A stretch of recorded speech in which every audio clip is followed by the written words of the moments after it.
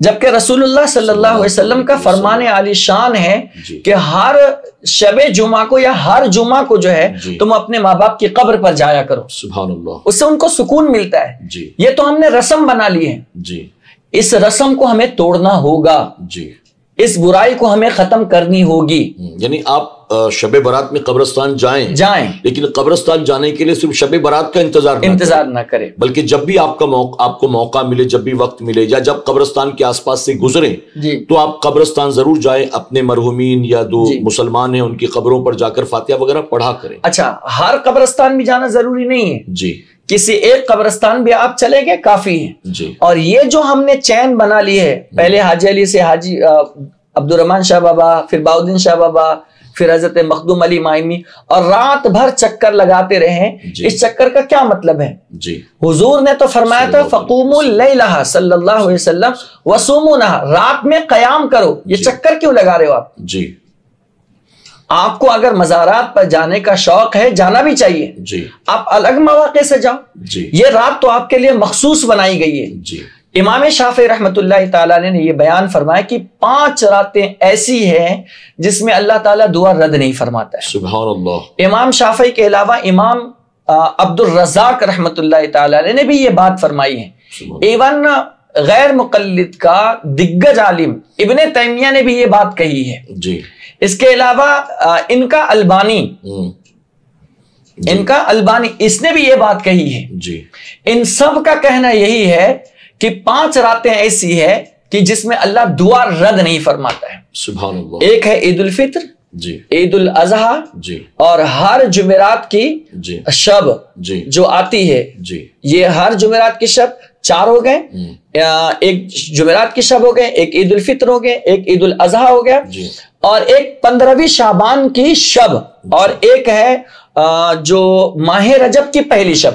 اچھا, یہ 5 راتیں ایسی ہیں جن میں اللہ تعالیٰ دعا رد نہیں فرماتا ہے. سبحان اللہ. تو آپ گھومتے ہیں, چکر لگاتے ہیں. اچھا, دوسری چیز, یہ صرف گھومتے نہیں ہیں, جی, بائکوں پر لے کر کے خود بھی نقصان, جی, ٹریفک پولیس والوں کو پریشان, جی, اپنے گھر والوں کو. کتنے ایکسیڈنٹ ہو جاتے ہیں, کتنے بچے اس رات میں اپنی جان گوا بیٹھتے ہیں.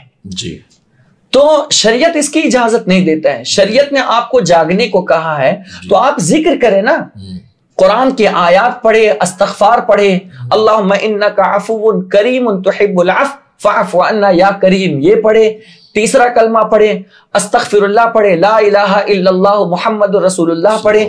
کہا گیا کہ یہ کلمہ تو یہ اللہ کا قلعہ ہے. سبحان اللہ. اللہ کا قلعہ ہے, اور جو اس کی کثرت کرتا ہے وہ اللہ کے قلعے میں آ جاتا ہے. سبحان اللہ. افضل ذکر لا الہ الا اللہ, سبحان اللہ. سب سے افضل ذکر لا الہ الا اللہ محمد رسول اللہ ہے. یعنی یار کچھ اور نہ کر سکیں, ہاں تو یہی تو کم سے کم تسبیح لے کر بیٹھ جائیں, لا الہ الا اللہ ہی پڑھتے ہیں, بالکل اللہ کا ذکر ہی کرتے ہیں. کریں. یہ راتوں میں گھومنا اور لوگوں کو پریشان کرنا, تکلیف دینا, اسلام میں تو یہ چیزیں ہیں ہی نہیں. دراصل ہم کہتے ہیں نا یہ جاگنے کی رات ہے, جی, تو آج کل کے نوجوانوں کو لگتا ہے یہ رات بھاگنے کی رات ہے, بھاگنے کی رات, رات بھر بھاگتے ہیں. اور نتیجہ کیا ہوتا ہے کہ چلیے مزارات اولیاء پر اگر یہ حاضری دے بھی رہے ہیں تو درگاہ شریف پر جا کر انہوں نے 5, 10, 15 منٹ دیا ہوگا, جی, آنے جانے میں کتنا وقت, اور پھر ہر درگاہ کے پاس پہنچیں گے تو چائے بھی پیئیں گے, گٹکا کھانے والے, زردہ کھانے والے, اور اگر وہاں کی کوئی مشہور چیز ہوگی تو چلو یہ بھی کھا لیتے ہیں. تو اگر دیکھا جائے پوری رات تو مزارات اولیاء پر شاید 1 گھنٹے حاضری دی ہوگی, اور باقی پوری رات کا اکثر حصہ جو ہے وہ صرف یہاں وہاں آنے جانے, بات چیت, گھومنے پھرنے میں.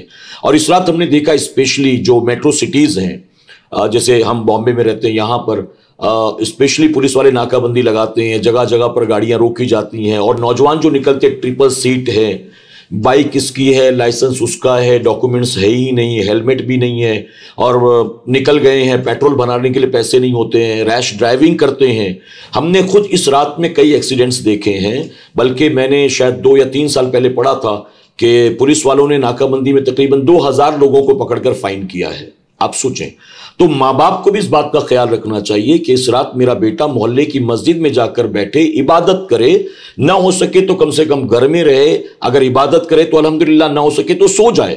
آوارہ گردی کرنے سے, اس رات کو بدنام کرنے سے, اہل سنت والجماعت کو بدنام کرنے سے تو بہتر ہے کہ کہیں نہ جائے, رات سو جائے, اور اگر جانا ہے تو اپنے محلے کی مسجد میں چلا جائے, قریب میں کوئی درگاہ شریف ہے وہاں چلا جائے, اپنی آبادی میں قبرستان ہے وہاں چلا جائے. تو یہ سب کر لے وہ بہتر ہے اس کے حق میں, یہاں وہاں بھٹکنے کے مقابلے, آوارہ گردی کرنے کے مقابلے. بلکہ جو غیر مسلم حضرات ہیں, کوئی رات دفتر سے آ رہا ہے, کسی کو ایئرپورٹ جانا ہے, کسی کو ایمرجنسی ہاسپٹل جانا ہے, وہ بھی بیچارے ٹریفک میں پھنس جاتے ہیں, اور پھر وہ دیکھتے ہیں مسلمانوں کو پتہ نہیں آج یہ کیوں نکلے ہڑدنگ مچانے کے لیے, انہوں نے پورا ٹریفک بلاک کر رکھا ہوا ہے, پورا شہر سر پر اٹھا رکھا ہوا ہے. تو یہ ساری چیزیں ہماری بدنامی کا سبب بھی بنتی ہیں, تو ہمیں اور آپ کو اس سے بہت احتیاط کرنا چاہیے. حضرت ایک سوال اور بھی ہے, جیسا کہ عام طور پر ہم سنتے ہیں لوگوں سے, بعض بیان کرنے والے یوں بیان کر دیتے ہیں, آپ نے اس کی وضاحت کی ہے لیکن پھر بھی تھوڑا چاہتا ہوں اس پر اور مزید روشنی ڈالیں. لوگ یوں کہہ دیتے ہیں کہ اس رات اللہ تبارک تعالیٰ آسمانی دنیا پر آ جاتا ہے اور اللہ آواز دیتا ہے کوئی مانگنے والا, ہے کوئی برکت مانگنے والا, ہے کوئی نجات مانگنے والا. تو آپ نے حالانکہ شروع میں اس پر تھوڑی روشنی ڈالی, میں چاہتا ہوں مزید وضاحت کر دیں کہ اللہ تبارک تعالیٰ اس رات پہلے آسمان پر آ جاتا ہے, اس سے پہلے وہ کہاں رہتا ہے؟ جی, یہی تو اصل سوال ہے. اللہ تعالیٰ آنے جانے سے پاک ہے. اللہ تعالیٰ کو سبحان کہا جاتا ہے. جی, اور سبحان کا مطلب ہی یہ ہوتا ہے کہ ہر عیب سے, ہر امکان عیب سے, سبحان اللہ, ہر نقص سے, ہر امکان نقص سے, جی ٹھیک, ہر عوارض سے, ہر امکان عوارض سے, جی, ہر وہ کام جو انسان کے لائق ہے اور اس کے جو امکانات ہیں ان سب سے جی, جو ذات پاک ہو اسے سبحان کہتے ہیں. سبحان اللہ. اللہ رب العزت جو ہے وہ آنے جانے سے, آمد و رفت سے اللہ پاک ہے, بیٹھنے سے, اٹھنے سے, کھانے پینے سے, یہ سب چیزوں سے پاک ہے, کیونکہ یہ ساری چیزیں جو ہے وہ انسان کے کاموں میں سے ہیں. جی, اللہ کے کاموں میں سے نہیں ہے. اللہ اترنے چڑھنے سے یہ سب چیزوں سے پاک ہے. جی ٹھیک. تو اللہ رب العزت آسمانی دنیا پر اترتا نہیں ہے. جی.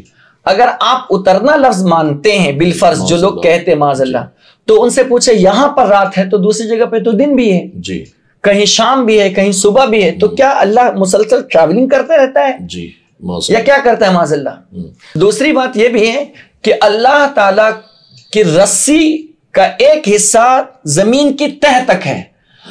اللہ کے رسول علیہ السلام نے فرمایا کہ اگر تم اللہ کو پکارو تم اللہ کو وہاں بھی پاؤ گے. سبحان اللہ. مراد یہ ہے کہ اللہ کی قدرت ہر جگہ ہے. جی. یہ بعض لوگوں کی خام خیالی ہوتی ہے کہ اللہ آسمانی دنیا پر اترتا ہے. جی. اللہ اترتا چڑھتا نہیں ہے. جی. اللہ اس سے مراد خاص توجہ فرماتا ہے. جی. سبحان اللہ. تو جو لوگ یہ کہتے ہیں ان کو اس سے رجوع کر دینا چاہیے. کیونکہ میں نے سنا تھا ایک ایتھسٹ خود کہہ رہا تھا اعتراض کے درمیان کہ جو تم کہتے ہو کہ اللہ تعالیٰ آسمانی دنیا پر آ جاتا ہے تو کون سی کنٹری میں آتا ہے؟ کیونکہ ہر جگہ ورلڈ وائڈ ایک ساتھ رات تو نہیں ہوتی ہے. تو کون سی کنٹری میں آتا ہے؟ اس نے اعتراض کیا تھا. تو اس کے لیے ہمارے جیسوں کے لیے جاننا بہت ضروری ہے کہ اللہ تبارک تعالیٰ آنے جانے سے اترنے چڑھنے سے پاک ہے. بالکل پاک ہے. تو جو یہ لفظ استعمال کرتے ہیں ان کو اس سے پرہیز کرنا چاہیے، اور اگر کر لیا پہلے تو اس کو رجوع کرنا چاہیے، توبہ کرنا چاہیے. حضرت ایک سوال اور بھی ہے، یہ دعائے نصف شعبان جو ہے اس کی کیا حقیقت ہے؟ یہ دعائے نصف شعبان جو ہے یہ بزرگوں کا عمل ہے. جی. اس سے زیادہ اس کی کوئی اور حقیقت نہیں ہے. جی. اگر انسان کوئی اہتمام کرتا ہے تو سبحان اللہ، اور نہیں کرتا ہے تو اس پر کوئی پکڑ بھی نہیں ہے. یعنی اگر کسی نے اس رات کی دعا نہیں پڑھی جی تو کوئی شرعی پکڑ تو نہیں؟ کوئی شرعی پکڑ نہیں ہوگی. اور اس کا قرآن و حدیث میں کہیں اس کو پڑھنے کا حکم بھی کوئی حکم نہیں. یعنی بزرگوں کا طریقہ، بزرگوں کا طریقہ. چونکہ دعا مانگنے کا حکم ہے نا. جی. ہمیں تو حکم ہے کہ کثرت سے دعا مانگو. جی. اور نہ جانے کون سا لمحہ کون سی گھڑی اللہ کی بارگاہ میں دعا قبول ہو جائے. اور اس رات میں تو خاص طور سے اللہ نے کہا ہے مانگو مجھ سے. جی. سبحان اللہ. اسی بنیاد پر ہم اس شب ہم مانگتے ہیں. اچھا. باقی اور الگ سے کوئی سیپریٹ کوئی ایسی چیز نہیں. یعنی ایک اچھا عمل ہے، اچھا کیا جائے تو اور جس کو مسلمان اچھا جانے وہ اچھا ہے. اچھا. اور جس کو مسلمان برا جانے وہ شریعت کے نزدیک بھی برا. یہ تو حدیث پاک سے ثابت ہے.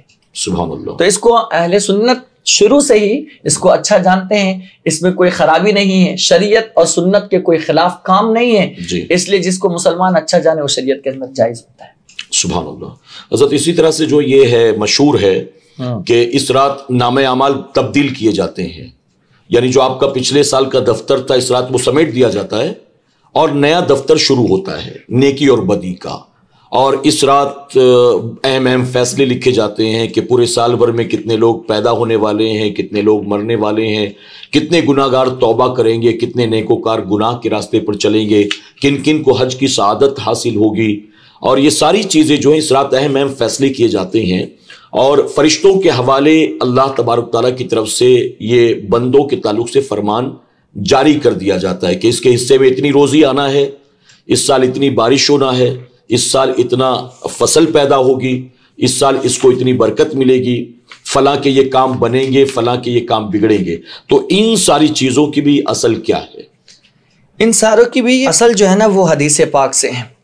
امام خطیب نے رحمت اللہ تعالیٰ نے اس کی تخریج کی حضرت عائشہ کے واسطے سے. وہ کہتے ہیں سمعت النبی صلی اللہ علیہ وسلم یقول یفتح اللہ الخیر فی 4 لیال لیلۃ الاضحیٰ والفطر ولیلۃ النصف من شعبان ينسخ فيه الآجال والارزاق ويكتب فيه الحاج وفي ليلة عرفہ الى الاذان.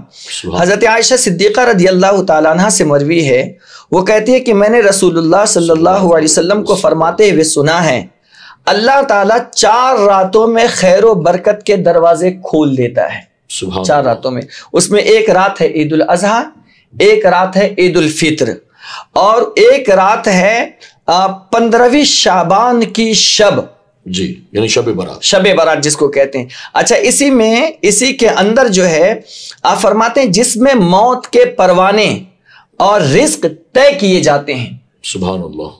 اسی شب کے اندر رزق بھی بانٹا جاتا ہے اور حاجیوں کو لکھا جاتا ہے عرفہ کی رات آذان فجر تک کے کہ کون حج کرنے والا ہے. یعنی یہ حدیث جس کو امام جلال الدین سیوطی نے الدر المنصور کے اندر بھی بیان فرمایا ہے. جی. وہ لکھتے ہیں کہ اس کے اندر اسی شب کے اندر روزی بھی تقسیم ہوتی ہے، کون حج کرنے والا ہے، اور دوسری حدیث میں امام جلال الدین سیوطی رحمۃ اللہ تعالی علیہ نے یہ بھی لکھا ہے کہ آپ فرماتے ہیں کہ اسی شب کے اندر اللہ تبارک و تعالی کس کی روح نکالے گا اور کس کی ولادت ہوگی، کس کے نام اعمال کیسے ہوں گے، یہ سب کچھ اسی شب میں لکھ دیا جاتا ہے. یعنی اسی رات دفتر بدلے جاتے ہیں. دفتر بدلے جاتے ہیں، دفتر وہی ہوتا ہے اور یہ اہم ساری چیزیں نئی نئی لکھی جاتی ہیں. اس کے اندر ہوتا یہ ہے کہ حضور صلی اللہ علیہ وسلم کی حدیث یہ ہے کہ جب میرا نام اعمال جی سبحان اللہ رب العزت کی بارگاہ میں پیش کیا جائے تو میں روزے کی حالت میں رہوں، سبحان اللہ. اور جب میرا دفتر بند ہو تو بھی میں روزے کی حالت میں رہوں. سبحان اللہ. تو اس کا مطلب یہ ہوتا ہے کہ ایک دفتر کا کلوز ہوتا ہے اور دوسرے دفتر کی شروعات ہوتی ہے. اچھا، یعنی 14 کو مغرب کے وقت مان لیجئے دفتر بند ہو جاتا ہے جی، اور اس کے بعد میں مغرب کے بعد جب 15 کی شب آتی ہے، 15 تاریخ لگتی ہے تو نیا دفتر آپ کا شروع ہوتا ہے اور اس میں پھر نئے سرے سے ساری چیزیں لکھی جاتی ہیں. سبحان اللہ. اور حضور نے خود فرمایا کہ میں اس حال میں روزے کی حالت میں رہوں. سبحان اللہ. اتنی بہتر ہے کہ 14 کو بھی روزہ رکھا جائے اور 15 کو بھی دو روزہ رکھے. اور طاق نفل روزے کے سلسلے میں طاق کے بجائے وہ جفت رکھے، یعنی ڈبل رکھے تو وہ زیادہ مناسب ہے. کیونکہ حضور صلی اللہ علیہ وسلم کی اس حدیث سے ہم کو بات سمجھ میں آتی ہے، جب عاشورہ کا روزہ رکھنا تھا تو پہلے حضرت موسیٰ کے ماننے والے جتنے یہودی حضرات تھے وہ ایک ہی روزہ رکھتے تھے. تو حضور صلی اللہ علیہ وسلم نے پوچھا کہ یہ کیوں روزہ رکھتے ہیں؟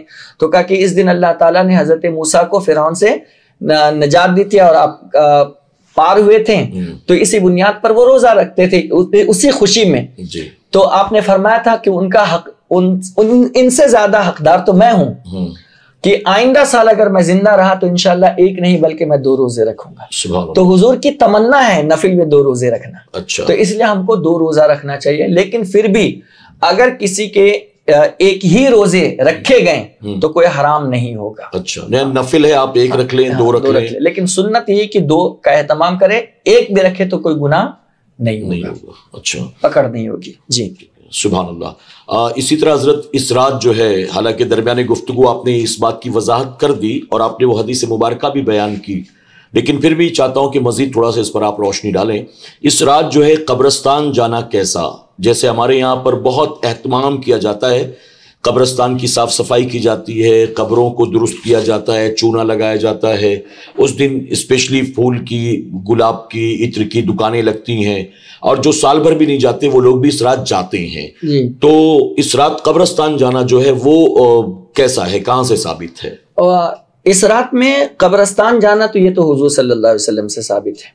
حضور صلی اللہ علیہ وسلم خود اس رات میں، جیسا کہ حضرت عائشہ والی روایت یہ بالکل واضح ہے. اچھا، تو قبرستان جانا جو ہے یہ حضور کی سنت ہے. آپ جنت البقیع میں تشریف، جنت البقیع شریف میں تشریف، لیکن یہ فرض و واجب کے درجے میں نہیں ہے جی، یہ مستحب کے درجے میں ہے. اچھا، آپ نہیں بھی گئے تو آپ کی کوئی پکڑ نہیں ہوگی.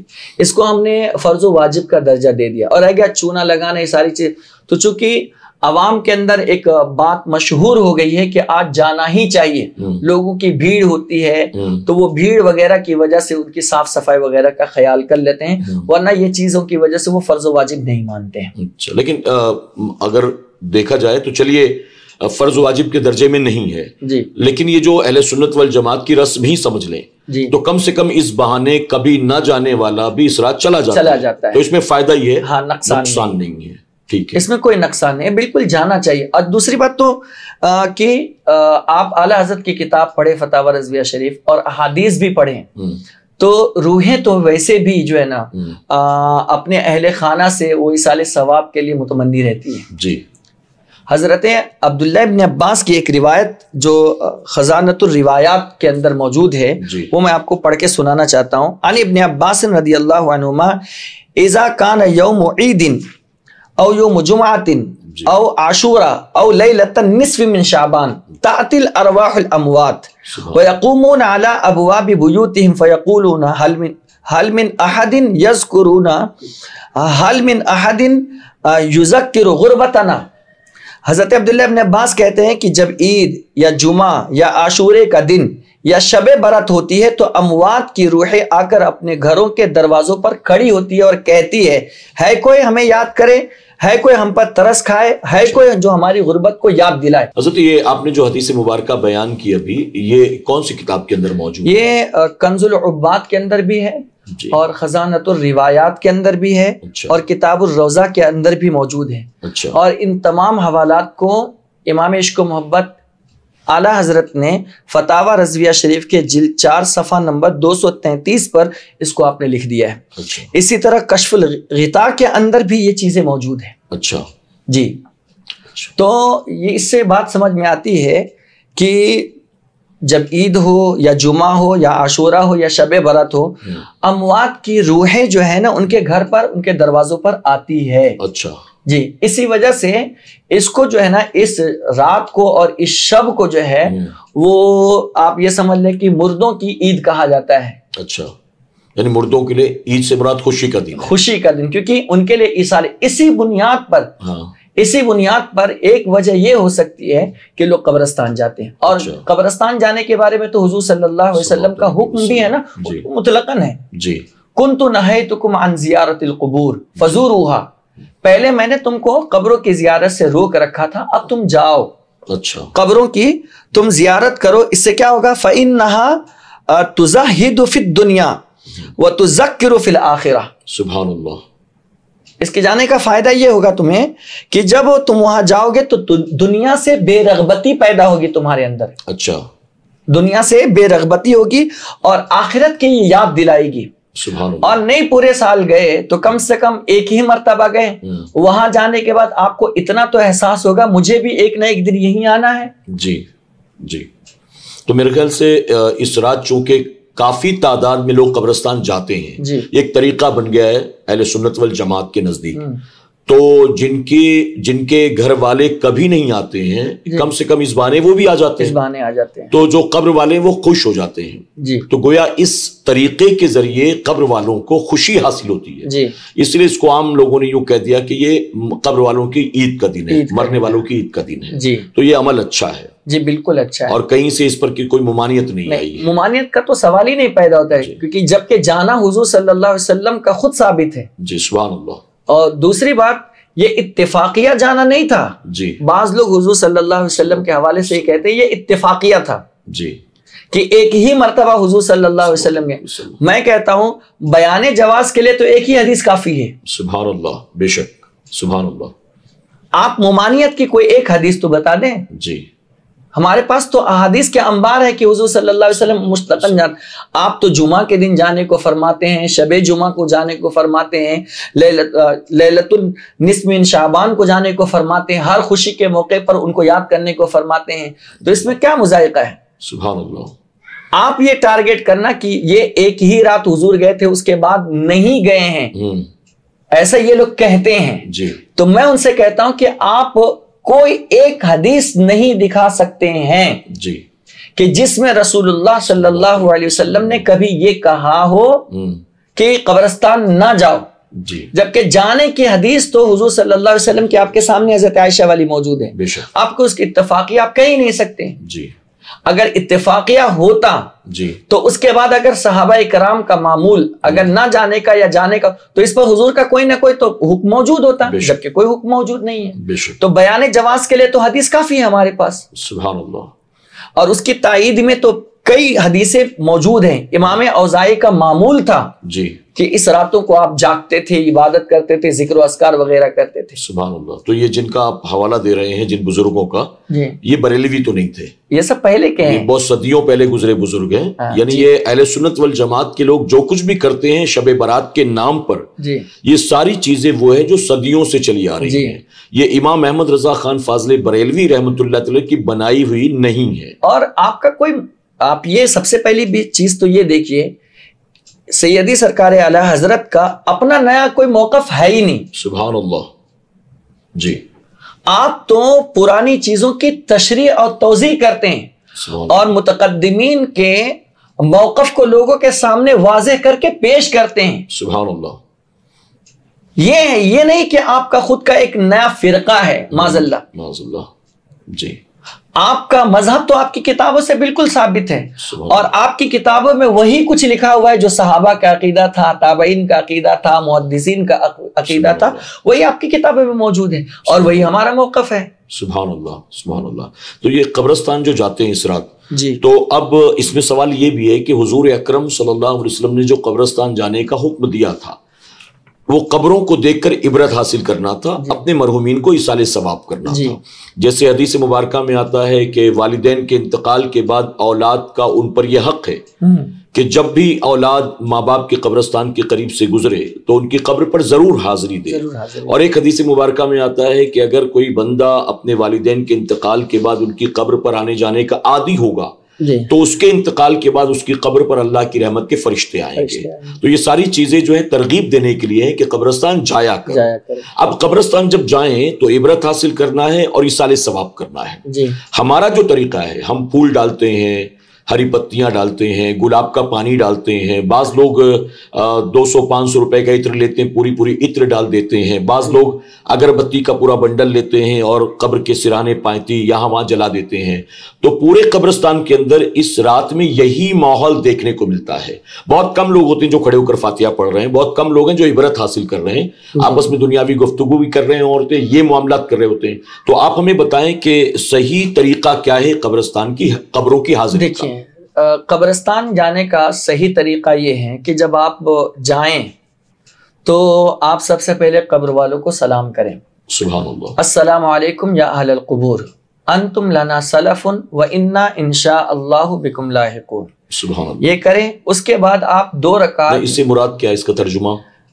تم پر سلامتی ہو اے قبر والو، تم ہم سے پہلے آئے اور ہم تمہارے پیچھے پیچھے آ رہے ہیں، ہم تم سے ملنے والے ہیں انشاءاللہ تعالی۔ یہ اس کا ترجمہ ہے۔ تو جب ہم پہنچ کر، جیسے آپ نے بتایا، پہلی چیز جی جیسے ہی قبرستان میں انٹر ہوں آپ یہ سلام کریں۔ سلام کریں۔ تو جب آپ یہ سلام کریں گے تو آپ کے دل دماغ میں یہ بات خود ہی پیدا ہو جائے گا کہ تم ہم سے پہلے آ گئے ہو، ہم تمہارے بعد آنے والے ہیں۔ تو یہ عبرت تو حاصل ہو گئی جی بالکل، سب سے پہلی چیز انٹری کے ساتھ ہی۔ لیکن ہمیں یہ طریقہ پتہ ہی نہیں ہے۔ ہم قبرستان میں گھستے ہیں تو واٹس ایپ دیکھتے دیکھتے آپس میں بات چیت کرتے ہوئے، تو نے پھول لیا کہ نہیں لیا، تو نے گلاب لیا کہ نہیں لیا، تیرے کو کتنے کا ملا، مجھے اتنے کا ملا۔ تو ہم تو داخل ہوتے تو ہمیں طریقہ ہی نہیں معلوم ہے۔ تو صحیح طریقہ بھی قبرستان میں جانے سے پہلے سیکھنا ضروری ہے۔ جی تو سب سے پہلے طریقہ یہی ہے کہ آپ سلام کر کے جائیں۔ السلام علیکم یا اہل القبور انتم لنا سلف و انا انشاء اللہ بکم لاحقون۔ تم پر سلامتی ہو اور تم ہم سے پہلے آئے ہو اور ہم انشاءاللہ تم سے ملنے والے، تمہارے پیچھے پیچھے آنے والے۔ اس کے بعد آپ 2 رکعت نفل نماز پڑھیں۔ جی پہلی رکعت میں آپ قل یا الکافرون سورہ فاتحہ کے بعد، اور دوسری رکعت میں آپ سورہ فاتحہ کے بعد قل اللہ پڑھ لیں۔ اور اس کے بعد جو ہے آپ مرحومین کے لیے جتنے بھی قبر والے ہیں یا آپ کے رشتہ دار ہیں، آپ ان کو یہ ایصال ثواب کر دیں۔ جب آپ اندر جائیں، قبر نفل نماز پڑھیں، قبر کے پاس آئیں، جی تو قبر کے پاس آنے کے بعد یاسین شریف آپ کم از کم ایک بار آپ ضرور تلاوت کریں۔ 11 مرتبہ سورہ اخلاص آپ ضرور اس کا اہتمام کریں، قل اللہ احد، اس کو پڑھیں۔ اور اس کے بعد قرآن میں سے آپ کو جو میسر ہو آپ اس کی تلاوت کریں۔ اور اس کی تلاوت کرنے کے بعد جو ہے اس کا ثواب آپ مرحومین کو نظر کر دیں۔ یہ اصل طریقہ ہے جانے کا۔ آپ نے جو ایک بات کہی، یہ بات آپ کو سمجھ میں آ گئی؟ یہی طریقہ ہے، سر ڈھانک لینا چاہیے، بادب وہاں آواز نہیں ہونی چاہیے، اور کسی کے قبر پر پیر نہیں رکھنا چاہیے۔ یہ سب بہت زیادہ دیکھے جاتا ہے، چپل پہن کے جانا اور قبروں کو جو ہے نا نانگ کر کے جانا، شور و گل کرنا، یہ سب گناہ ہے وہاں پر۔ اور سب بالکل خاموشی کا مظاہرہ کریں۔ حدیث شریف میں آتا ہے کہ تم قبر والوں کو تکلیف نہ دو، وہ تمہیں تکلیف نہیں دیں گے۔ جی تو یہ چیزیں موجود ہیں۔ پھر آپ اس کے بعد آپ نے ایک چیز یہ پوچھی تھی کہ وہاں اگر بتی ہے اور موم بتی ہے، پھول ہے اور ساری چیزیں، جہاں جو چیز میسر آتی ہے، کہیں لوبان بھی لگاتے ہوں گے، کہیں دیا جلاتے ہوں گے۔ پہلی بات تو آپ یہ سمجھ لیں کہ قبروں کے پاس آگ جلانا جائز نہیں ہے۔ اچھا، قبروں کے پاس آگ جلانا جائز نہیں، چاہے وہ کسی بھی صورت میں ہو، کسی بھی صورت، چاہے آپ نے سرہانے چراغ جلا دیا ہو وہ بھی جائز نہیں ہے، چاہے موم بتی لگا دی ہو وہ بھی جائز نہیں، چاہے اگربتی لگا دی ہو وہ بھی جائز نہیں، یعنی آگ جیسی چیز قبر کے آس پاس ہونا ہی نہیں ہونی چاہیے۔ اچھا جی، آگ کی ممانعت ہے۔ جی پھر لوگ بعض تعویل کرتے ہیں کہ ہم خوشبو کے لیے کر رہے ہیں، جی تو آپ قبر کے پاس مت رکھو۔ جی، آپ کو اگر خوشبو مقصود ہے تو قبرستان کے کسی کونے میں ایک جگہ سیپریٹ بناؤ اور جو کرنا ہے آپ کو وہاں کرو۔ اچھا، آگ مت جلاؤ۔ مومنین کو کی قبروں کو آگ سے تکلیف ہوتی ہے، اچھا، اس بنیاد پر آگ نہیں جلانے کا حکم ہے. نہیں، زندگی بھر آدمی آگ سے پناہ مانگتا ہے جی، اور جب وہ قبر میں چلا گیا تو اس کے گھر والے خود اس کے سرانے آ کر آگ لگا دیتے ہیں کسی بھی صورت میں وہ چاہے، تو وہ درست نہیں ہے. جی، دوسری بات رہی اچھا، اس میں اگربتی میں بھی معاملہ یہ ہوتا ہے حضرت، میں نے دیکھا ہے لوگوں کی نیت آگ لگانے کی نہیں ہوتی ہے. اب انہوں نے پورا بنڈل خریدا، اس کو جلایا، پھر بجھایا، اور بجھانے کے بعد لا کر سرانے یا پائتی جانب لگا دیا. اس کے بعد وہ وہاں سے چلے گئے، پھر ہوا کا جھونکا آتا ہے اور وہ ہوا تیز اس میں جب لگتی ہے تو پھر وہ اگربتی مشال بن جاتی ہے، یعنی سر پھر ساری مل کر ایک ساتھ دھو جلنے لگتی ہے. تو ایک آدمی زندگی بھر آگ سے پناہ مانگتا ہے اور اس رات لوگ اس کے سرانے لگا جاتے ہیں، آگ لگا جاتے ہیں. جی، اس لیے منع ہے. اب رہے گا مسئلہ پھول وغیرہ کا، تو پھول ڈالنے میں شرعاً کوئی مذائقہ نہیں ہے. اچھا، ہاں، پھول ڈالیں اور صرف مخصوص اسی رات میں نہ ڈالے، بلکہ ہمیشہ کوشش یہ کرے کہ پھول ڈالے اور ان کے قبر پر جو ہے نا ہرے پتے، درخت، ٹہنیاں جو ہے یہ ڈالے. یہ حضور صلی اللہ علیہ وسلم کی صحیح مسلم کی اس حدیث سے ثابت ہے، جب اللہ کے رسول صلی اللہ علیہ وسلم دو قبروں کے پاس سے گزر رہے تھے تو کیا دیکھا کہ دونوں قبروں پر عذاب ہو رہا ہے، ایک کے چگلی کرنے کی وجہ سے اور ایک پیشاب کے چھینٹوں سے نہیں بچتا تھا. تو حضور علیہ الصلوۃ والسلام نے دو ہری ٹہنیاں لی اور دونوں جگہ پر ان کی قبر پر ڈال دی، اور حضور علیہ السلام نے فرمایا کہ جب تک یہ ہری بھری رہیں گی اللہ تعالیٰ ان کے عذاب میں تخفیف فرما دے گا. تو اس سے یہ بات سمجھ میں آتی ہے کہ چیزیں، اچھا آخر اس ٹہنی میں کیا ہے کہ عذاب اس کی وجہ سے تخفیف. تو بعض لوگ گھوم گئے جو بد عقیدہ ہوتے ہیں، وہ کہتے ہیں نہیں اس ٹہنی کا کچھ نہیں، حضور کا ہاتھ لگا تھا. اچھا، حضور کے ہاتھ لگنے کی وجہ سے عذاب، تو پھر ٹہنی کی ضرورت کیوں پڑی؟ جی، ٹہنی نہیں ہونی چاہیے، پھر حضور صلی اللہ علیہ وسلم صرف ہاتھ لگا دیتے، یوں ہی عذاب میں تخفیف. حضور صلی اللہ علیہ وسلم کے ہاتھ کی برکت اپنی جگہ پر مسلم ہے، بے شک، لیکن امت کو ایک درس یہ دینا تھا. جی، قرآن کہتا ہے یسبح للہ ما فی السماوات والارض، زمین و آسمان کی ہر چیز اللہ کی تسبیح بیان کرتی ہے. سبحان اللہ. اور انہی تسبیحات پڑھنے والوں میں سے ایک شے جو ہے وہ درخت کی ٹہنیاں ہیں. سبحان اللہ. جب تک یہ تر رہتی ہے اللہ کی تسبیح پڑھتی ہے. سبحان اللہ. اور اسی وجہ سے ان درختوں کو یعنی ان ٹہنیوں کو قبر پر لگایا جاتا ہے، جب تک یہ اللہ کا ذکر کرتے رہیں گے عذاب کی تخفیف ہوتی رہے گی. سبحان اللہ. اور انہی میں سے ایک چیز جو ہے اسی کی ایک شاخ ہے پھول. اچھا اچھا، یہ کوئی الگ سے دوسری شے نہیں ہے. جی. اور یہ تسبیحات پڑھتی جب تک یہ تر و تازہ رہتے ہیں تسبیح پڑھتے. قرآن کہتا ہے یسبح للہ ما فی السماوات والارض، دوسری جگہ سبح للہ ما فی السماوات وما فی الارض یا والارض. اس طرح درجنوں آیات ہیں. تو یہ سب اللہ کی تسبیحات پڑھتے ہیں. سبحان اللہ. اللہ کا ذکر کرنے کی وجہ سے علماء اہل سنت نے ان کو کہا ہے کہ آپ رکھیں گے تو جب تک یہ ہرے بھرے رہیں گے عذاب میں تخفیف ہوتی رہے گی. سبحان اللہ. یعنی صحیح مسلم شریف کی اس حدیث مبارکہ سے ہمارے علماء نے یہ بات نکالی ہے کہ آپ قبروں پر جائیں تو ہری پتیاں ہوں، ٹہنی ہو یا ہرے پھول ہوں، آپ اس پر ڈالیں. اب وہ پھول الگ الگ ہو یا چادر کی شکل میں ہو، کسی بھی صورت میں آپ اس کو ڈال سکتے ہیں، اس سے قبر والے کو فائدہ پہنچتا ہے. اب حضرت ایک سوال یہاں پر یہ بھی ہے کہ بعض لوگ یہ کہتے ہیں کہ چلیے ٹھیک ہے، آپ نے اگر قبر پر پھول پتے ڈال دیے، وہ جب تک اللہ کا ذکر کرتے رہیں گے تب تک قبر کے عذاب میں تخفیف ہو جائے گی، تو یہ عام مرحومین کے لیے ہے. آپ بزرگان دین کی قبر پر آخر یہ چادر پھول کیوں ڈالتے ہیں؟ کیا آپ کا یہ ماننا ہے کہ معاذ اللہ وہاں بھی عذاب ہو رہا ہے؟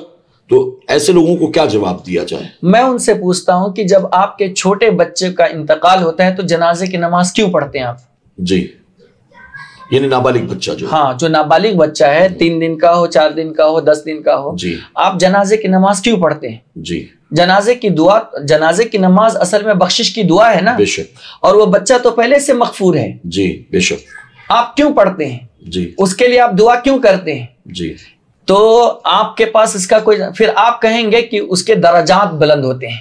اچھا، آپ کیا کہیں گے کہ اگر کوئی مغفور ہو اور اس کے لیے آپ دعا کر رہے ہیں یا اس کے لیے آپ کچھ کر رہے ہیں تو اس سے آپ کہیں گے اس کے درجات بلند. تو یہی تو ہم بھی کہہ رہے ہیں کہ اگر کوئی گناہگار ہے اور اس کے قبر پر پھول پتیاں ڈالی جا رہی ہے تو اس سے جو ہے نا اس کے گناہ دھل رہے ہیں. لیکن کوئی اللہ والا ہے اور وہ گناہوں سے محفوظ ہیں، اور اگر ہم ان کی قبر پر پھول ڈال رہے ہیں تو ایسا نہیں کہ ان کے گناہ دھل رہے ہیں، بلکہ اس کی وجہ سے ان کے درجات بلند ہوتے ہیں. سبحان اللہ، سبحان اللہ. آپ امام الانبیاء کی بارگاہ میں قرآن پاک پڑھ کے بطور تحفہ پیش کرتے ہیں کہ نہیں؟ بے شک. صحابہ کرام کی بارگاہ میں بطور تحفہ پیش کرتے ہیں کہ نہیں؟ تو کیا قرآن پڑھ کر کے صحابہ کی بارگاہ میں آپ جو تحفہ پیش کرتے ہیں تو کیا آپ معاذ اللہ ان کو گناہگار مانتے ہیں؟ معاذ اللہ. تابعین کو, بزرگان دین کو اب گناہگار مانتے ہیں؟ نہیں مانتے نا معاذ اللہ. بلکہ آپ یہی جواب دیں گے کہ اس سے ان کے درجات اور بلند ہوتے ہیں. سبحان اللہ. یہ مقصد ہوتا ہے اور کوئی وجہ نہیں ہوتی. اچھا, ان کے بزرگوں کے درجات بھی بلند ہوتے ہیں جی, اور ہماری طرف سے محبتوں کا ثبوت بھی نذرانہ بھی پیش کرتے ہیں, تو اس میں ان کے فائدے کے مقابلے ہمارا فائدہ زیادہ, ہمارا فائدہ زیادہ. عام مرحومین کی قبروں پر ڈالا جائے تو قبر والے کا فائدہ جی, اللہ ہم کو بھی ثواب دے گا, لیکن بزرگان دین کی قبر پر اگر ڈالا جائے تو ان کے مقابلے ہمارا زیادہ فائدہ ہے جی. تو یہ حضرت, یہ چلیے آپ نے صحیح مسلم شریف کی حدیث مبارکہ سے پھول پتے وغیرہ جو اس کی وضاحت کر دی. اب جو گلاب کا پانی ڈالتے ہیں, پوری 2-2 4-4 بوٹل ڈال دی جاتی ہے, عطر ڈالتے ہیں, تو کیا اس سے قبر والے کو کوئی فائدہ ہوتا ہے؟ یہ اسراف ہے جی, یہ اسراف ہے. قبر والے کو اس سے کوئی فائدہ؟ کوئی فائدہ نہیں ہے جی, قبر والے کو اس سے کوئی فائدہ نہیں ہے. اصل تحفہ خوشبو کا ہے.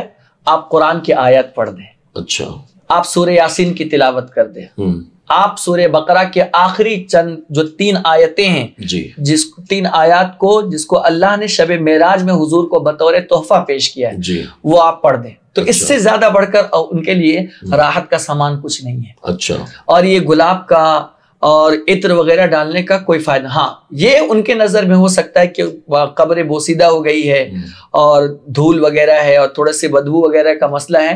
اگر یہ سب نیت کی وجہ سے اس قبر کو اگر ٹھیک ٹھاک کرنا مقصود ہو تو وہ چل جائے گا.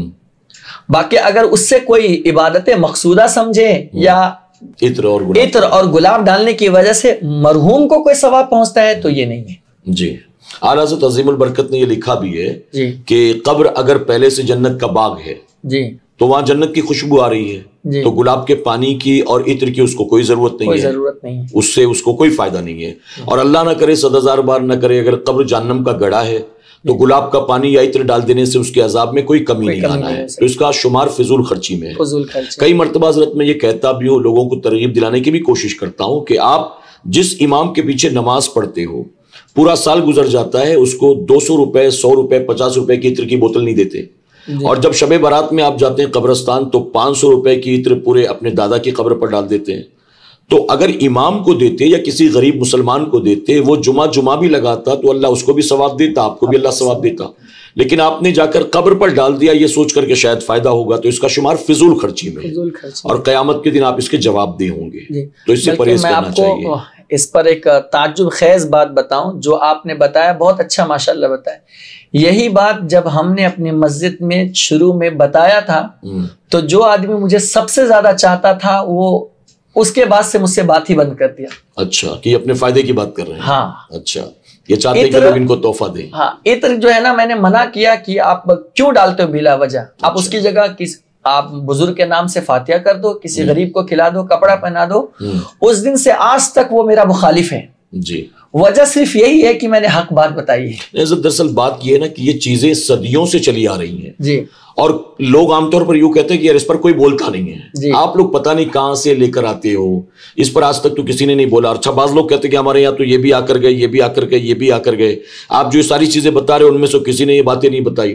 تو اب اگر کسی نے نہیں بتائی ہیں تو اس کا مطلب یہ کہ ہم بھی حق کو چھپائیں, ہم بھی سچ بات نہ بتائیں, اور اس کے بعد آپ بھی کہیں کہ بھائی یہاں فلاں بھی آئے تھے انہوں نے بھی کچھ نہیں کہا. یعنی جن کے نام آپ گناتے ہیں اسی لسٹ میں میرا بھی نام آ جائے. ان سے جی, جو یہ سوال کر رہے ہیں جتنے آئے تھے ان میں سے کسی سے پوچھا آپ نے جی, یا یہ عنوان دیا آپ نے ان کو؟ صحیح بات ہے. یا اس پر آپ نے گفتگو کرنے کو کہا, یا اس موقع پر وہ آئے تھے, ہاں, یا اس موقع پر آپ نے بلایا, یا اس ٹاپک پر صحیح منہج کیا ہے آپ نے کبھی سوال کیا؟ جی, کبھی نہیں. آپ کرواتے ہیں تو کھچڑا کہاں کتنا بننا چاہیے, سندل پر بیان کریے, لنگر پر بیان کریے, اس پر اس کے فضائل پر اس کے وضائل پر. یقیناً آپ یہ ساری چیزیں کروا رہے بالکل ٹھیک ہے, ہم اس سے اختلاف رائے نہیں رکھ رہے ہیں. لیکن جو آپ یہ بات کہہ رہے ہیں, اگر کوئی عالم آپ کو صحیح بات بتا رہا ہے تو بجائے قبول کرنے کے آپ اس پر اعتراض کرتے ہیں, یہ تو حماقت کے علاوہ اور کچھ نہیں ہے. جی, آپ کو کوئی شریعت کی بات بتا رہا ہے تو آپ کو اس کا شکریہ ادا کرنا چاہیے کہ جب تک اب تک کہ ہمیں کسی نے نہیں بتایا, ہماری آنکھوں میں دھول ڈالا گیا تھا, آج ہم کو صحیح راہ پتا چلی تو اس میں کیا مذائقہ ہے؟ بے شک, سبحان اللہ. تو اس میں کوئی مذائقے کی بات نہیں ہے. تو انسان کو اس سے بچنا چاہیے, جتنا زیادہ ممکن ہو سکے. وہی 500 روپیہ آپ کسی غریب کے گھر میں راشن ڈال دیں, کچھ کر دیں, تو قبر والوں کے ایصال ثواب کی نیت سے کسی کو آپ دے دیں، کسی مدارس میں بچوں کو کچھ کتابیں دلا دیں، ان کے ماہانہ اخراجات کچھ اٹھا لیں تو بڑا ثواب ملے گا. جی سبحان اللہ. حضرت ایک سوال اور بھی ہے شب برات سے ریلیٹڈ. جو شب برات میں حلوہ بنایا جاتا ہے بہت اہتمام کے ساتھ جی، اور اس کو بھی گویا ہم نے بالکل فرض یا واجب سمجھ رکھا ہے، تو یہ شب برات کا حلوے سے کیا تعلق ہے؟ شب برات کا حلوے سے کوئی تعلق نہیں ہے جی، اصل تعلق ہے ایصال ثواب. اچھا. ہوتا یہ ہے کہ ہمارے یہاں جب ہم کسی کے لیے ایصال ثواب کا اہتمام کرتے ہیں تو ہم کوشش یہ کرتے ہیں کوئی مرغوب غذا اچھا رکھا جائے. اچھا، پسندیدہ چیز رکھا جائے. اور اس سے کیا ہوتا ہے کہ جب ہم اس کو فاتحہ کر کے ایصال ثواب کر کے ہم کسی کو دیں تو انسان اس کو کھانے کے بعد اس کی روح تازہ ہو جائے. اچھا. اور اس کے لیے سب سے بہترین چیز میٹھی چیز ہوتی ہے. اچھا سبحان اللہ. سب سے بہترین چیز میٹھی چیز ہوتی ہے. اچھا، میٹھی چیز سرکار دو عالم صلی اللہ علیہ وسلم کو بہت پسند تھی. سبحان اللہ. صحیح بخاری شریف کے اندر یہ بات آئی ہے، کان یحب الحلوہ. سبحان اللہ. اس حلوہ سے وہ حلوہ نہیں سمجھ لینا چاہیے جو ہم لوگ بناتے ہیں. اچھا. اس حلوہ سے مراد میٹھی چیز. اچھا. حضور صلی اللہ علیہ وسلم میٹھی چیز کو پسند فرماتے تھے. سبحان اللہ. تو ایک نسبت یہ بھی ہے کہ حضور علیہ السلام کو میٹھی چیز پسند تھی. اچھا. تو ہم اپنے مرحوموں کے نام سے جو ایصال ثواب ہم جو کچھ بھی کر رہے ہیں، کھانے کی شکل میں، پینے کی شکل میں، کپڑوں کی شکل میں یا کسی بھی چیز کی شکل میں، تو ان تمام چیزوں میں سب سے مرغوب چیز میٹھی چیز ہوتی ہے. مرغوب آپ یہی وجہ دیکھتے ہیں کہ ہر مسلمان کے ہر گلی میں آپ کو مٹھائی کی دکان ضرور ملے گی. اچھا. اس کی وجہ سے انسان کا دماغ فریش ہو جاتا ہے وغیرہ وغیرہ. تو میٹھی چیز انسان کو بہت پسند ہے. اچھا. حضور کو پسند ہے. اسی مناسبت سے پہلے جو ہے نا مالیدہ وغیرہ کا استعمال، خود حضور علیہ السلام کے دور میں مالیدہ چلتا تھا. اچھا سبحان اللہ. ایک صحابی رسول کی زوجہ جو تھی وہ اپنے بیٹے کو مالیدہ دیتی ہے اور اس میں کیا تھا، وہی روٹیاں تھی، دودھ اور شکر ملایا ہوا تھا، میٹھی چیز ہو گئی. حضور کی بارگاہ میں پیش کیا. حضور علیہ السلام نے قرآن میں سے جتنا چاہا پڑھا، دعا فرمائی، اپنا لعاب دہن ڈالا اور جتنے صحابہ بیٹھے تھے سب کو کھلا دیا اور بخیر میں جتنا تھا اتنا کا اتنا ہی رہ گیا. سبحان اللہ. پھر اس بچے کے حوالے کیا اور وہ اپنے گھر لے کر کے چلا گیا. سبحان اللہ. یہ صحیح بخاری شریف کے اندر موجود ہے. سبحان اللہ. تو یہ چیزیں حضور کی مرغوب غذاؤں میں سے ہیں، میٹھا حضور کے پسندیدہ چیزوں میں سے. اسی کی مناسبت سے لوگ جو ہے نا مٹھائی وغیرہ کا یا میٹھی چیزوں کا یا حلوہ وغیرہ کا استعمال کرتے ہیں، لیکن نہ یہ فرض ہے، نہ واجب ہے، نہ سنت موقدہ ہے. یہ ایک مستحب امر ہے، ایک جائز کام ہے. کیے تو اچھا ہے، نہیں کیے تو کوئی گناہ نہیں. اور ایصال ثواب آپ کسی پر بھی کر سکتے ہو. جو لوگ معترض ہیں کہ حلوہ ہی کیوں، ہم ان سے کہتے ہیں آپ بریانی لے لو، جی آپ صرف پانی ہی لے لو، لیکن کم سے کم اپنے مرحوموں کو فائدہ تو پہنچاؤ. جی. کیونکہ آپ کے گھر والوں کی روح آپ کے گھر پر آتی ہے. اچھا. جی. اور کہتے ہیں ہماری غربت کو کوئی یاد کرنے والا ہے، ہماری کوئی مدد کرنے والا ہے. اور جب انسان اس طریقے سے کرتا ہے تو ان کی روحیں خوش ہو جاتی ہیں. سبحان اللہ. تو یہ جو حلوہ جو بناتے ہیں شب برات میں، جی عام طور پر لوگ فاتحہ کرتے ہیں تو خواجہ اویس قرنی رضی اللہ عنہ کے نام پر کرتے ہیں. جی. اور وہ یہ بھی کہتے ہیں کہ چونکہ انہوں نے حضور اکرم صلی اللہ علیہ وسلم کی محبت میں جب پتہ چلا کہ حضور اکرم صلی اللہ علیہ وسلم کے دندان مبارک احد کی جنگ میں شہید ہو گئے تو آپ نے اپنے دانتوں کو توڑ دیا تھا. تو اب چونکہ ان کے نام پر ایصال ثواب کر رہے ہیں تو ان کے دانت نہیں ہیں، تو اس لیے حلوے پر فاتحہ کیا جائے تاکہ وہ ایسے کرنے کے لیے آسانی ہو جائے کھانے میں. یہ موضوع بات ہے، گڑی ہوئی چیز ہے. جی. سب سے پہلی چیز تو جنگ احد کا معاملہ جو ہے وہ تو شعبان میں واقع ہوا. جی. تو کیا حضرت خواجہ اویس قرنی رحمت اللہ تعالی علیہ کو 1 سال کے بعد پتہ چلا؟ جی. پہلی چیز تو یہ کہ 1 سال کے بعد پتہ چلا. جی. اور پھر جب پتہ چلا تو اس عین موقع پر شب برات میں اپنے دانت توڑی آپ نے. جی. اس سے پہلے بعد میں نہیں توڑی. دوسری چیز، کیا حضرت اویس قرنی رحمت اللہ تعالی علیہ کو اس بات کا علم نہیں تھا معاذ اللہ کہ اپنی جانوں پر ظلم کرنا یہ گناہ ہے؟ جی. اور اس کو محبت رسول کا نام دینا یہ گناہ ہے. خلاف شرع کوئی کام کر کے آپ اس کو محبت کا نام دے تو یہ تو دغا ہے نا. بے شک. اور وہ ایسے بزرگ جی وہ ایسے تھا جو ہر لمحہ حضور کی بارگاہ میں روحانیت میں گویا موجود رہتے تھے. بے شک. 70,000 فرشتوں کی جھرمٹ میں جو جنت میں جانے والے ہیں, سبحان اللہ, کیا ان کو یہ بات نہیں معلوم تھی؟ جی. تو یہ جھوٹی بات ہے. اچھا, یعنی یہ پوری جو کہانی ہے اس کی کوئی حقیقت نہیں, اس کی کوئی حقیقت نہیں. اچھا, تو یہ جو حلوہ بنایا جاتا ہے, حلوے کی جگہ کوئی اور بھی چیز بنا سکتے ہیں جی, اور یہ مقصد صرف ایصال ثواب, ایصال ثواب ہے. بزرگان دین کی بارگاہ میں بھی نظر کریں, اپنے مرحومین کو بھی ایصال ثواب کر سکتے ہیں. جی بالکل. تو شب برات سے اس کا کوئی خاص تعلق کوئی خاص تعلق نہیں ہے. ایک رسم چل چکی ہے اور وہ جائز رسم ہے, تو اس کے کرنے پر کوئی گناہ بھی نہیں ہے. سبحان اللہ, یعنی اس کا کرنا درست ہے. ہاں بالکل جائز ہے. اب حضرت آپ یہ روزے کے تعلق سے حالانکہ آپ نے بتایا تھا, بہت سارے لوگ جو شب برات کا سرے سے انکار کرتے ہیں وہ ہر چیز کا ایک ایک کر کے انکار کرتے ہیں جی. اس رات جیسے مساجد میں پرچے وغیرہ رکھے ہوتے ہیں تو لوگ پرچوں کو دیکھ کر کے بھائی آج 20 رکعت نماز اس ترتیب کے ساتھ پڑھنا ہے, پھر 50 رکعت اس طرح سے پڑھنا ہے, 10 رکعت اس طرح سے پڑھنا ہے, تو یہ اس کا بھی انکار ہے. دعائے نصف شعبان کا بھی انکار ہے. اس رات کے فضائل ہم جو بیان کرتے ہیں اس کا بھی انکار ہے. قبرستان میں جانے کا بھی انکار ہے. یہاں تک کہ نوافل کے انکار کے ساتھ ساتھ میں روزوں کا بھی صاف صاف انکار کر دیتے ہیں جی.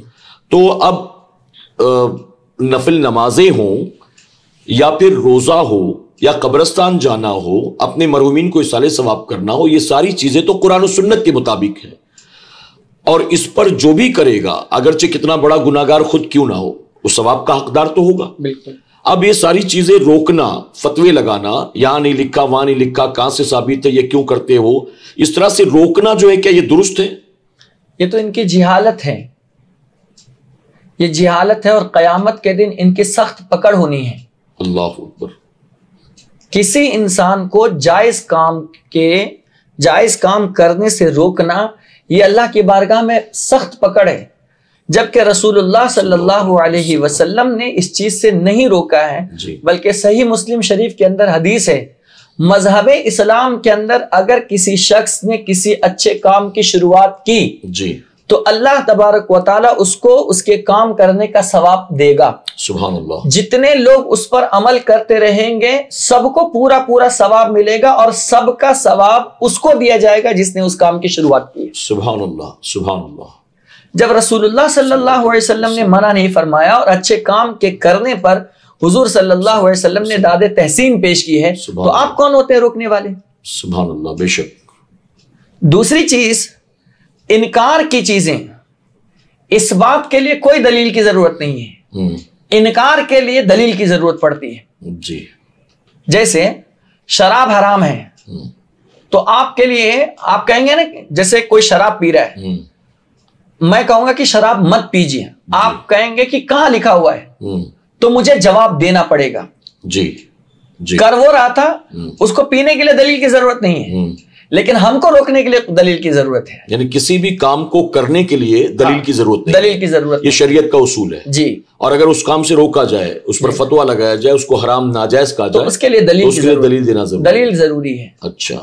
ہاں, لیکن کسی کام کو کا مطلب یہ نہیں کہ گناہ کام شروع کر دیں جی, بلکہ جائز کام, قرآن و سنت سے ٹکرانے والا کام نہ ہو. جی جی. جائز کام جو بھی ہے, جائز کام, کیونکہ علماء نے بتا دیا ہے کہ جو حرام چیزیں تھیں اللہ نے اس کو بھی لکھ دی, بیان کر دی صاف صاف طور پر. جو حلال چیزیں تھیں اس کو بھی لکھ دی. بعض چیزیں ایسی ہیں جس کی وضاحت نہیں کی ہے جی, تو اگر کوئی انسان اس کو کرتا ہے تو اس کے کرنے پر کوئی گناہ نہیں ہے. سبحان اللہ. کوئی مذائقہ نہیں ہے. سبحان اللہ. ہاں, اب اگر کوئی اس کو روکتا ہے تو اس کی خود کی پکڑ ہوگی جی. اچھا, ان کی خاص چال بازی یہ ہوتی ہے کہ یہ لوگ لاجک چلاتے ہیں کہ اگر ایسا تھا تو انہوں نے ایسا کیوں نہیں کیا, ویسا تھا تو انہوں نے ایسا کیوں نہیں کیا. شریعت میں یہ معیار ہے جی. کسی کا نہ کرنا کیا شریعت میں نہ ہونے کی دلیل ہے؟ یعنی کسی نے اگر کیا جی تو ممکن ہے کہ اس کا کرنا ہمارے لیے اس کام کے کرنے کی دلیل ہو. بالکل. لیکن اگر اس نے نہیں کیا اپنی زندگی میں تو اس کا نہ کرنا اس کام کے نہ کرنے کی دلیل نہیں, کوئی دلیل نہیں ہے. اچھا. جیسے آپ دیکھیں حضور صلی اللہ علیہ وسلم نے 20 رکعت تراویح جی 3 دن پڑھائی جی جماعت کے ساتھ جی, لیکن دیکھا کہ جب امت پر فرض نہ ہو جاوے یا واجب نہ ہو جاوے, حضور صلی اللہ علیہ وسلم گھر میں تشریف لے کر کے چلے گئے جی. لیکن جب دور عمر فاروق آیا تو آپ نے نہ صرف اس کو رواج دیا بلکہ باضابطہ طور پر جماعت کے ساتھ 300 دن کا اہتمام کروایا. اچھا سبحان اللہ. باضابطہ طور پر 30 دن کا اہتمام کروایا. جی سبحان اللہ. تو کیوں کرایا؟ تو اب اس کا مطلب یہ تو نہیں ہے نا کہ اگر کوئی کام رسول اللہ صلی اللہ علیہ وسلم نے چھوڑ دیا ہے تو حضرت عمر فاروق رضی اللہ تعالیٰ عنہ کو یہ بات نہیں معلوم تھی؟ بے شک. لیکن پھر بھی انہوں نے شروع کیا اور کہا نعمت البدعۃ ھذہ، سبحان اللہ، یہ اچھی بدعت ہے، سبحان اللہ، یہ اچھی ایجاد ہے. سبحان اللہ. تو اس پر دلیل تو ہے نا. سبحان اللہ. یعنی قبرستان جانا، جی، نوافل کی کثرت کرنا، جی، اور مرحومین کو ایصال ثواب کرنا، فاتحہ کرنا اور اس دن روزہ رکھنا، یہ ساری چیزیں قرآن و سنت کے مطابق ہے. بالکل ہے. کرنے والے کو ثواب ملے گا. جی. اور جو اعتراض کرتے ہیں اور ثبوت مانگتے ہیں، اگر وہ بن ثبوت کے نہیں کرتے یہ سب کچھ تو نہ کریں، ان کا اپنا مقدر ہے. لیکن جو کرتے ہیں کرنے والوں کو نہ روکیں ورنہ وہ گناہ گار ہوں گے حلال و جائز کام کو روکنے کے. جی جی. تو ایک چیز اور بھی تھی اس کے تعلق سے. بعض جگہ پر ہم نے دیکھا ہے کہ باقاعدہ مساجد کے اندر صلاۃ التسبیح کی نماز بجماعت کا اہتمام کیا جاتا ہے. تو اب یہ بجماعت صلاۃ التسبیح یا دیگر نوافل کو ادا کرنا کیسا؟ کچھ لوگ کہتے ہیں کہ مکروہ ہے اور باقاعدہ کہیں پر کئی سالوں سے اس کا اہتمام کیا جا رہا ہے ہماری مساجد کے اندر. تو اس کے بارے میں کیا حکم ہے شریعت کا؟ دیکھیے، نفل نماز کے بارے میں یہ آیا ہے کہ اولاً تو نفل نماز آپ کو اکیلے تنہا پڑھنا چاہیے. اچھا، ٹھیک. یعنی بہتر طریقہ یہ ہے کہ اکیلے پڑھے. نفل نماز کو جماعت کے ساتھ، تداعی کے ساتھ، نفل نماز کی جماعت تداعی کے ساتھ. تداعی کا مطلب یہ ہوتا ہے کہ آپ لوگوں کو جمع کریں، بلائیں، اعلان کریں کہ آج یہاں یہ کام ہونے والا ہے، آج یہاں یہ کام ہونے والا ہے، آج یہاں یہ کام ہونے والا ہے. تو اس کے ساتھ بلا کر کے، اہتمام کر کے اس طریقے سے نماز پڑھنے کو منع کیا گیا. اچھا، ٹھیک. وہ بھی مکروہ تنزیہی، اچھا، تحریمی نہیں، حرام نہیں. اچھا، ٹھیک. لیکن اگر یہ تداعی والا سسٹم نہیں ہے، فقط یوں ہی جمع تھے اور ہم نے سوچا کہ چلو کم سے کم اسی بہانے لوگ نہیں پڑھتے ہیں، نیت اچھی ہے، سب کچھ تو نیت پر ہے. نیت المؤمن خیر من عملہ، مومن کی نیت اس کے عمل سے بہتر ہے. ٹھیک.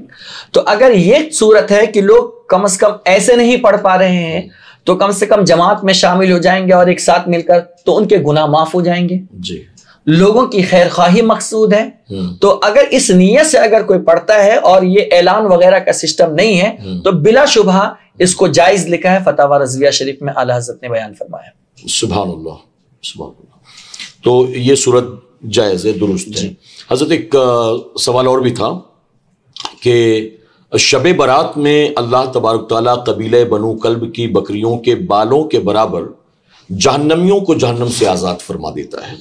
تو اس رات جن لوگوں کی بخشش ہوتی ہے، ہم نے یہ پڑھا ہے اور حدیث مبارکہ کا مفہوم بھی یہی ہے کہ جہنمیوں کو جہنم سے آزاد فرما دیتا ہے. یعنی آلریڈی ان کے گناہوں کے سبب ان پر جہنم واجب ہو گئی تھی. مطلب اس میں اولیاء، صوفیاء، نیکوں کی، پرہیزگاروں کی بات نہیں ہو رہی ہے بلکہ عام لوگوں کی، گناہ گاروں کی بات ہو رہی ہے. تو اس کی تھوڑا سا وضاحت فرما دیں کہ وہ کون لوگ ہیں جن کی اس رات بخشش ہوتی ہے اور وہ کون لوگ ہیں جو اس رات بھی نہیں بخشے جاتے ہیں. حالانکہ درمیان گفتگو آپ نے تھوڑی سی روشنی ڈالی تھی لیکن ہم چاہتے ہیں کہ مزید اس کی آپ وضاحت فرما دیں. اس سلسلے میں حضور صلی اللہ علیہ وسلم کی مختلف احادیث ہیں. اس میں سے اس رات میں جن لوگوں کو اللہ تعالیٰ معاف نہیں کرتا ہے، جی، ان میں ایک ہے مشرک. اچھا. جو شرک کرتا ہے اللہ تعالیٰ اسے معاف نہیں کرتا ہے. قرآن مقدس میں بھی اس کی وضاحت ہے، ان اللہ لا یغفر ان یشرک بہ ویغفر ما دون ذلک لمن یشاء، کہ اللہ تعالیٰ شرک کرنے والوں کو نہیں بخشتا ہے، اس کے علاوہ جو بھی گناہ اللہ چاہے تو اللہ معاف فرما دے. سبحان اللہ. دوسرے مقام پر فرمایا سورہ لقمان میں 21ویں پارے میں، ان الشرک لظلم عظیم، اللہ اکبر، بے شک شرک بہت بڑا ظلم ہے، بہت بڑا گناہ ہے. تو اللہ تعالیٰ شرک کرنے والوں کو اللہ معاف نہیں کرتا. نمبر 2، جو عقوق الوالدین، ماں باپ کے نافرمان کو بھی اللہ اس شب میں معاف نہیں کرتا ہے. اللہ اکبر.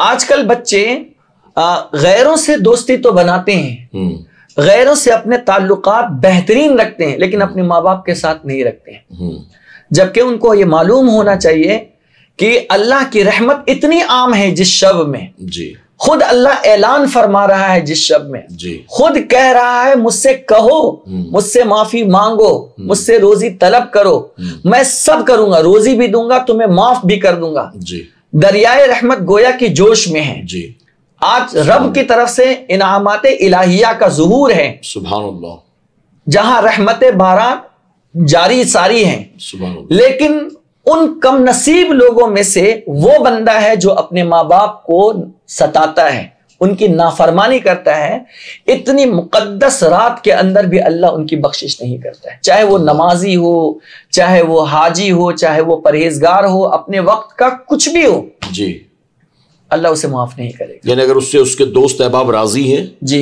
اس سے بیوی بچے بھی خوش ہیں، جی اس نے اپنے پیر کو بھی بڑا خوش رکھا ہے، بڑی خدمت کرتا ہے، جی لیکن ماں باپ اس سے خوش نہیں ہے، جی تو اس رات وہ بھی سائیڈ لائن کر دیا جائے گا، ماں باپ کی ناراضگی کی وجہ سے وہ بھی بخشش سے محروم رہے گا۔ محروم رہے گا۔ جی یہ ہو گئے۔ اسی طرح قطع تعلق کرنے والا، جی یعنی قطع تعلق کا مطلب یہ ہوتا ہے کہ آپ کسی سے بات چیت بند کر دیں، کسی سے رشتہ داری ختم کر دیں، جی اور یہ چیز تو ایک دم کامن ہو گئی ہے، جی آج کے دور میں تو عام ہے یہ، بہت عام ہے، کچھ بھی ہوا بات بند، کچھ بھی ہوا تعلقات ختم، کچھ بھی ہوا رشتہ داری ختم، ہم اس کے پاس نہیں جائیں گے، وہ ہمارے پیر پر آ کر ناک رگڑے گا تبھی ہم معاف کریں گے، وغیرہ وغیرہ اس طریقے سے۔ جی حضور صلی اللہ علیہ وسلم نے اس کے حوالے سے فرمایا ہے کہ کسی بھی مسلمان کے لیے یہ حلال نہیں ہے کہ وہ 3 دن سے زیادہ کسی سے بات بند رکھے۔ اللہ اکبر، ہاں اگر کوئی شرعی وجہ ہے جی تب تو رخصت ہے، وجہ وہاں مقصد یہ ہونا چاہیے ادب دینا، جی للتادیب، جی ادب ہے تاکہ میں اس سے بات بند رکھوں گا تو وہ راہ راست پر آ جائے، تو اس میں رخصت ہے۔ جی لیکن کوئی ذاتی مقصد، ذاتی مفاد یا کوئی آپسی معاملات، اور اس کی وجہ سے اگر کسی نے آپس میں ایک دوسرے سے بات بند رکھا ہے